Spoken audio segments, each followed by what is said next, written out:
reducing friction. So now, whenever I come out, I can just, sun's in here. I don't know. Nice. Well, you can see our garden behind us. It's doing well. We got a lot of tomatoes off of it. And we actually have some peppers back there, which I was not expecting to see, but we'll look at those here in a minute. But what I wanted to talk about was automation, and specifically home automation, and what it means to me and what my approach to automation moving forward is as I implement it around my home. I guess I should say as a baseline is my former job had a heavy role in automation, kind of on a commercial industrial level, where it would control pumps, lights, HVAC equipment. If it could move or turn on, like, it was pretty much automated from one system.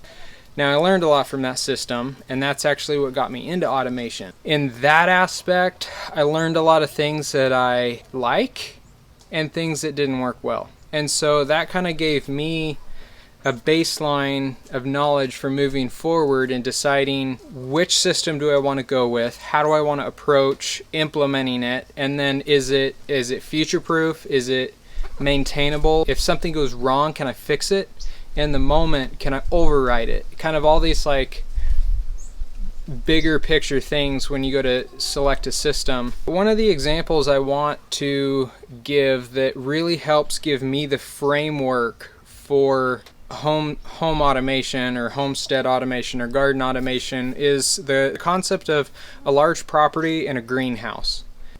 The reason I would want to automate a greenhouse to the degree I'm about to explain is as an assistant to me and a safety net, but not an end-all be-all. As an assistant to me, I would want it to be able to like carry out some basic tasks that I would either have to do repetitively throughout the day, simple tasks I would have to do every day, or provide me with information that I would have to go there to get if I needed to make a decision. So a lot of those would be temperature and humidity of the indoors. I would need to know kind of the temperature outside.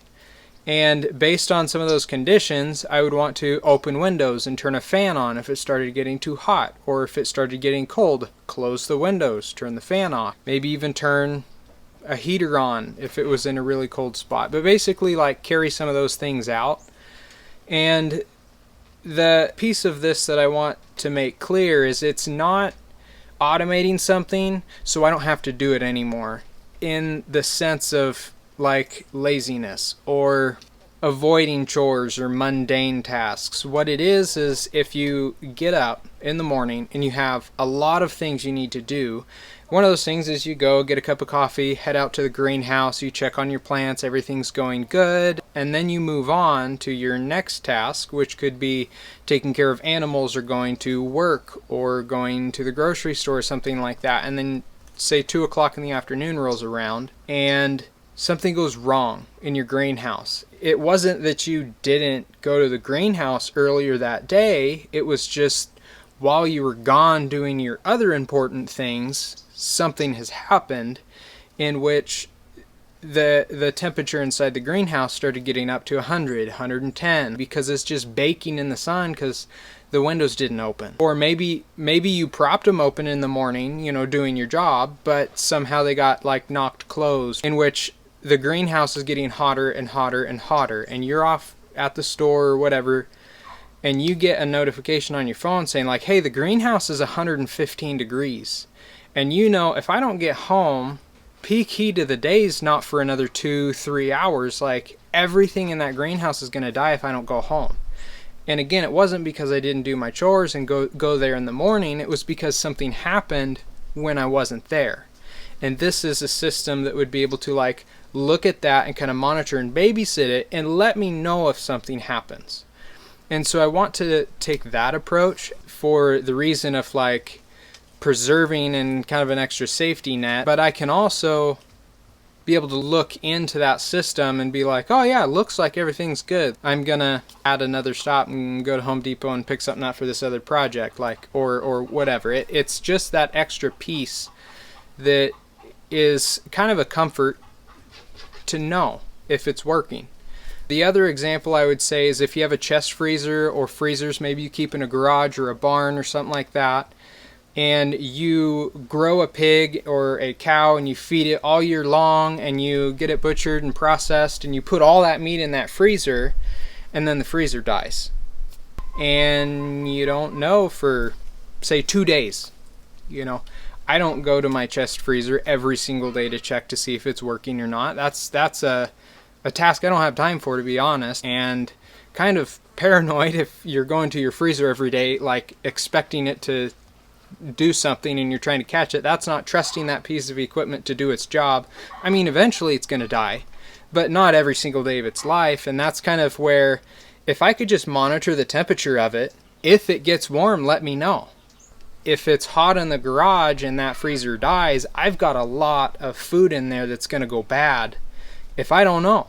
And so that's where I would implement a little microcontroller that would read the temperature, and I would be notified of 2 pieces of information. If the freezer got warm, or if the controller stopped working. Because if the controller's not working and the freezer dies, I wouldn't know.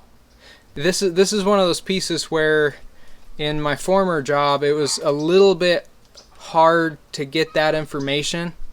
I might think a system's working, but really it doesn't have communication to it, and so it just doesn't know. And so I need a system that starts with me, starting with my phone. If my phone can't reach the cloud, I get notified because I'm on this side of the problem. And so if I can reach the cloud, all of these devices, the greenhouse, the chest freezer, and a bunch of other stuff, they have access to the cloud. And so if I can reach the cloud and I can prove that there's good communication, I don't need to know anything because there's not a problem. If I can't communicate, my phone will tell me, hey, I can't access the cloud. Like I don't know what's going on. But if I can reach the cloud and these other devices can reach the cloud, they're doing their job, and the cloud is helping bridge the gap and notify me if the freezer gets warm or any of those other issues happen. But if that controller goes offline for whatever reason and the cloud can't see that controller, the cloud, because I have communication to it, will tell me, hey, that controller went offline. So if the freezer's warm or not, I don't know. And that tells me to go look into what that problem might be. But it also tells me I don't have that safety net babysitting the freezer for me. And so that's the approach that I want to take when it comes to implementing home automation. So with that being said, the chicken coop behind me, I've actually implemented some of it because in the wintertime it gets really cold here and I need to turn a heat lamp on to keep the chickens warm. Through automation, I'm able to gather information and make decisions and execute commands. And so being able to execute turning the heat lamp on, the only thing I need is a relay to turn that lamp on and off and a microcontroller to control that relay. But the microcontroller needs at least one other thing, and that's information coming into it so that it can decide whether or not to turn that heat lamp on. And so a couple of those decisions or sensors really, but information I'm giving the microcontroller is the outside air temperature, coop temperature, access to a lux sensor which measures light levels outside so it can tell if it's daytime or nighttime. I ordered a door switch so that it will tell me if our automatic chicken coop door is open or closed. Now, it is an automatic chicken coop door, but I didn't build it, and so I also don't have access to its information. I'm just assuming it closes at night. And that's where, for ease of my mind, if a raccoon was to say get in there on a night that the door didn't close, I could lose all my chickens. And that's 6 months of raising them from chicks to starting to lay, all the feeding and care taken that, and then gone because of one raccoon got in there and just killed them all. If I get back on track with talking about the heat lamp, I made some observations last year that if the heat lamp was on, it cast a bunch of light outside after dark, and the chickens would stay out, and I would have to turn the light off to get them to go to bed so that I could go out and manually close the door before we had the automatic door. And so I know that the light needs to stay off until the door is closed and I know all the chickens are inside. When I write this code on this little microcontroller, what's going to happen is I'm going to read the outside air temperature, and if it's below, say 10 degrees, I'm going to turn the heat lamp on after dark if the door is closed. And then outside of those parameters, I need to be notified if it's after dark and the door's not closed. Oh, if it's after dark, the door is closed, it's 10 degrees outside and the heat lamp hasn't come on. So these are all pieces of information that I need to be able to check on my chickens, because I go to bed early and we installed an automatic chicken door so I wouldn't have to get out of bed to go close it after dark in wintertime, and that's a luxury piece, I know. I don't want to sacrifice not knowing if the door is closed because I didn't go out and check, when if it hasn't closed, it'll turn the lights on in my bedroom is what I'm gonna write the code to do. And that's kind of where we get back into this like big infrastructure of like being able to future-proof it, in the sense of I can write it to do whatever I want. The problem I'm having now is I have 6 different kinds of light bulbs and like 4 different apps from the manufacturers, and they don't talk to each other. And so I'm trying to get to a point that I have one system that all different kinds of sensors that I grab can like bring in information, and different kinds of relays and stuff can turn stuff on and off, and it's to be an assistant to me and a safety net. So that's going to be part of our system as we move forward, and I'm going to be learning a lot of this. I've spent the last 6 months or so learning how to write line code in a language called C++, and that's been fun. I need to get water, I've been talking a lot. So yeah, that's going to be a system I'm going to be using, and also I'm going to be installing a bunch of these so that I can just come out here and clip it in and make videos and stuff. I'll wrap that up here, but stay tuned. I'm going to be making a bunch more videos about home automation and teaching you guys what I learn as I learn it. With all the dogs barking, I'm going to wrap this up.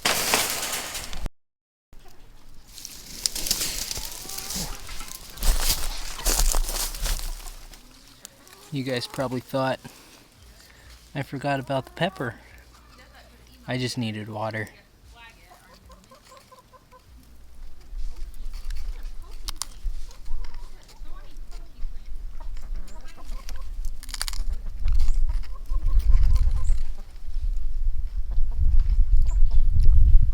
Thought it was going to be hot.